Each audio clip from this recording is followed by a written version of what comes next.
მიუხედავად ამ ბარიკადებისა და ამ საზღვრისა, ჩვენ გვაკავშირებს საერთო სისხლი, საერთო გენეტიკა, რომელსაც ვერ წაშლის ვერანაირი ტერიტორიული საზღვარი. ეს იყო მცდელობა იმისა, რომ მე მქონოდა საშუალება ჩავსულიყავი და ის ტაძარი მომეხილა, რომელიც დაამონჩეს და რომელიც შესასვლელი კარით ჩაურაზეს იქაურ ქართველობას. ეს საუბრობთ იმ თემებზე, იმ საკითხებზე, რაც აბსოლუტურად ალტერნატივუ არის ქვეყნის განვითარებისათვის. აი ზაზასგან ისმის ხელისუფლების ძალიან ძლიერი კრიტიკა.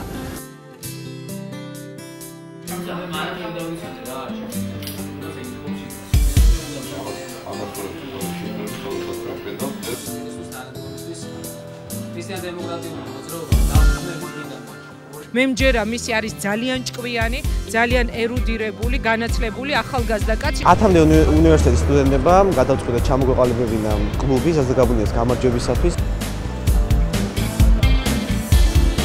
ეს ძალიან საინტერესო პიროვნებაა თვითონ და შესაბამისად მისი შეხედულებებიც პოლიტექნოლოგიასთან დაკავშირებით ძალიან საინტერესო. მე პირადად ძალიან ბევრ ამას ვსწავლობ საზასგან.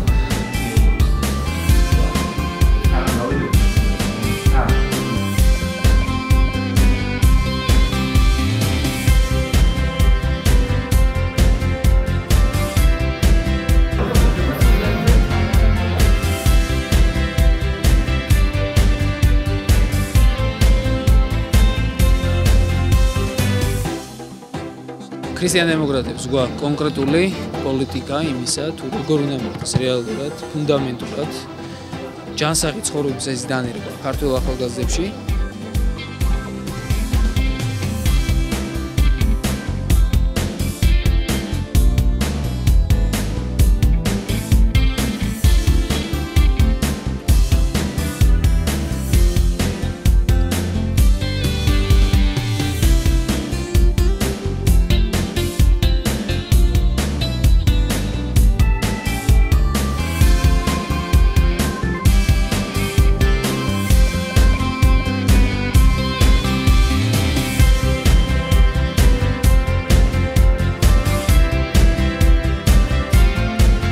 ამ საზოგადოების მომავალს განსაზღვრავენ აქტიური ინიციატივიანი ადამიანები. ისეთი ადამიანები, რომლებსაც სწავლთ საკუთარი თავის და ამ საზოგადოების დემოკრატიული წარმატებული მომავლის.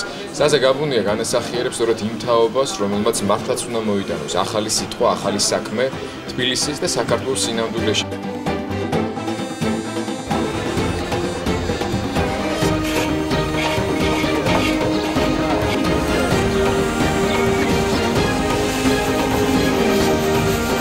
ეს ზრუნვა გაასმაგდება გამარჯვების შემდეგ.